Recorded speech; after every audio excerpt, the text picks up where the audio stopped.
नंगौ बे समावहा थांनाय 31 खालारावहा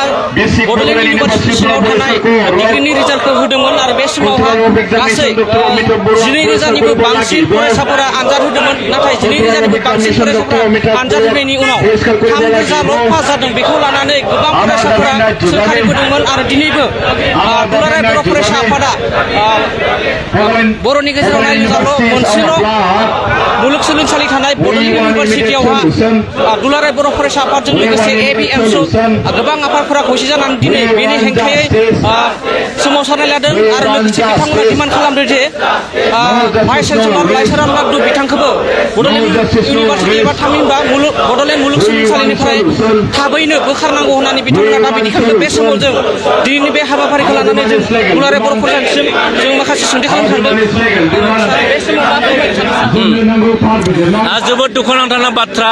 आफां आफामनि मोनसेल' गोजौ सोलोंथाइनि मुलुगसोलोंसालि बड'लेण्ड मुलुगसोलोंसालि जाय मुलुगसोलोंसालिया जोंनि थैजों सोरजिजानाय 34 बोसोर जों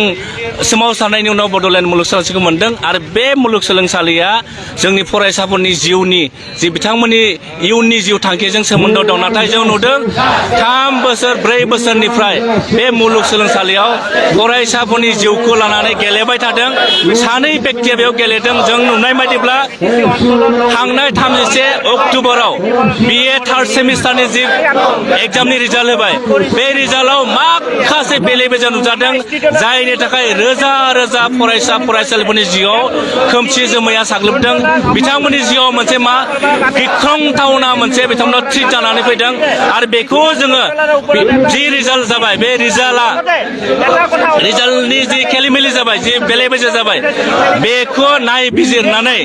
मोनसे मोजां बिजिरनानै जाय मानसिफ्रा बेवहाय जड़ित दङ जाय मानसिफ्रा बेले बेजे खालामदों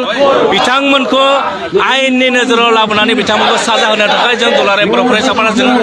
बे समाव जों आरोबाव जों मिथिनो नाजागोन ABMSUनि आफादगिरि बिथांखौ जों बिथां सायाव थांनो सानदों बा बिथांमोना मा फोरमायो जों मिथिना लानि। 30 বছৰ আজি চাওক আমাৰ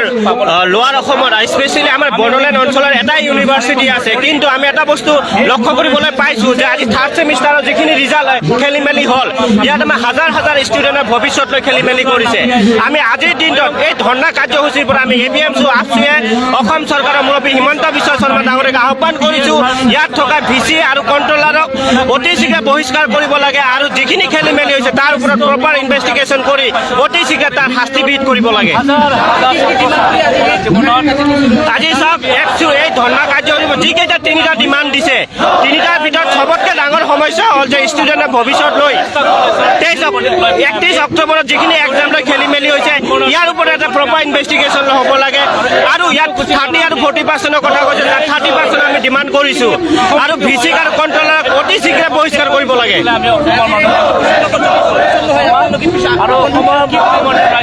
চাওক আজিৰ দিনত যদি চৰকাৰে আমাৰ কথাৰ প্ৰতি কোনো গুৰুত্ব নিদিয়ে তেনেহ'লে ABMSU মিলি সমগ্ৰ কোকৰাঝাৰ ডিষ্ট্ৰিক্টত যিখন আমি কাৰিগাঁও ৰোড ব্লক এইটো ৰাস্তা ব্লক কৰিবৰ কাৰণে আমি আগন্তুক সিদ্ধান্ত ল'ম। बे समाव मिथिना मोनबाय ABMSUनिफ्रायबो गोख्रोङै फैबाय थानाय समाव आरो दिनैनि बे हाबाफारिनि गेजेरजों जुदि सरकारा खोनासङोब्ला फैबाय थानाय समावहा गोख्रों सोमावसारगोन होननानै बिथांमोना फोरमायदों। जों आरोबाव जों गोबां दिनैनि बे हाबाफारिनि बागै फोरमायनो सानगोन।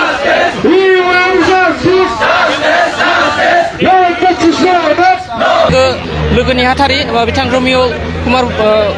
बसुमतारी बिथांसिम जों थांनो सानदों बिथाङा मा फोरमायदों दिनैनि हाबाफारिनि बागै मा फोरमायनो सानदों। दिनै जों दुलाराय बर' फरायसा आफादा दैदेननायजों गासैबो इउनिभारसिटिनि आन्दाराव जिहेतु 48 कलेजा एफिलिएटेड जानानै दं गासैबो कलेजनि फरायसाफोरखौ लेंहरना दिनै दुलाराय बर' फरायसा आफादा इउनिभारसिटिनि लांगोनायाव मोनसे धर्ना हाबाफारि बा घेराव हाबाफारि लादों आरो बिनि जाहोनानो जाहैबाय जे इउनिभारसिटिनिफ्राय immediate vice chancellor professor Laishram Laddu Singh आरो लोगोसे controller of examination doctor Amitabh Baruah बिथांमोन सानैखौ इमिडिएट इउनिभारसिटिनिफ्राय बोखारनांगौ खालामनांगौ मानोना बिथांमोना बे जायगानि सेन्टिमेन्ट आरो हारिनि सेन्टिमेन्ट मथथे स्टुडेन्टफोरनि फिउचारखौ लानानै बिथांमोना खेला गेलेबाय थानो नागिरदों बिथांमोना बे स्टुडेन्टनि फिउचारफोरखौ लानानै खुनु मोनसे सिरियासनेस गैया मानोना गोबां फरायसाफोरा बिनि आन्दाराव फरायनायफोरा गोबां फरायसाफोरा फेल जाबाय थादों नाथाय बिनि जाहोनखौ बिथांमोना सलुसन खालामनो थाखाय दिनैसिम गोसो होआखै गोबां रां रुपानि केलेंकारि दङ दा बिथांमोना केलकातायावबो माखासे केलेंकारि दङ प्रफेसार लाइस्राम लाद्दु सिंहा आरो लोगोसे कन्ट्रलारा मोजां खामानि मावनो गोसो गैया फरायसाफोरनि जिउखौ लानानै बिथांमोना खामानि मावनो गोसो गैया आरो जेब्ला controller examination doctor Amitabh Baruah बिथाङा गाज्रि खामानि मावो बेखौ भाइस चेन्सेलर बिथां प्रफेसार लाइस्राम लाद्दु सिंहा बेखौ सेब होबाय थायो जायनि जाहोनाव गोबां फरायसाफोरा जि हारिनि फरायसा बिनि गाज्रि मोनसे फिथाइखौ मोगा मोगि जाबाय थानांगौ जादों जायनि जाहोनाव बिथांमोननि फिउचारनि बाथ्रा दङ बिथांमोननि गावनि लाइफनि बाथ्रा दङ आरो बेफोर गासैबो थासारिखौ लानानै बिथांमोना मोनसे मोजां फिथाइ लाबोनायनि थाखाय खुनु मोनसे इन्टारेस्ट गैया आरो जाय मानसिफोरा इन्टारेस्ट गैया दा बिथांमोनखौ बेबायदि मोजां मोनसे जोंनि इउनिभारसिटियाव लाखिनांगौनि खुनु गोनांथि गैया आरो बिनि थाखाय गोबां फरायसाफोरा फेल जाबाय थादों आरो नाथाय बिनि गेजेरजों क्वालिटिबो ओंखाराखै आरो जोंना डिमान्डआ बेनो बेखौ जाहाथे 30% खालामनो हायो अब्ला गोबां फरायसाफोरा पास जागोन गावखौ लानानै मोनसे क्वालिटि मोनसे इडुकेसनखौ लानो हागोन जों बेखौ सानदों आरो बिनि थाखायनो जों डिमान्डखौ होदों दिनैनि बे हाबाफारिनि गेजेरजों जुदि जेबो सलुसन जायाबा फैबाय थानाय समाव मा थांखि आरो जों आसा लाखिदों जे बिनि गेजेरजों मोनसे सलुसन फैगोन आरो लायाबा बिदि कन्टिनिउ बेबायदि मोनसे धरना हाबाफारिया जाबाय बेवहा अनलि 3,000 फरायसाफोरा उथ्रिसारनो हादों बेखौ लानानै गोबां फरायसाफोरा जों लोगोसे गोबां दुलाराय आफाद दुलाराय बर' फरायसा आफाद आरो एबिएमसुजों लोगोसे गोबां आफादफोरा दिनै खौसे जानानै बे हाबाफारि लादों आरो बिथांमोना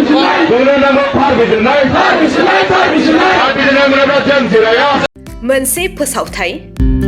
क'क्राझार जिल्लानि सिङाव थानाय दा रियेलिटी पाब्लिक स्कुलाव पाब्लिक रिलेसन अफिसारनि गोनांथि जादों गोसो गुदुं बिजाथिफोरा थाबैनो जगाजग खालामनो हागोन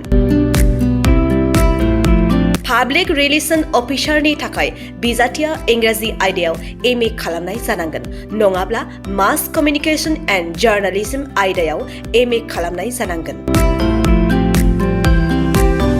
बिनि थाखाय जेबो एक्सपिरियेन्सनि गोनांथि गैया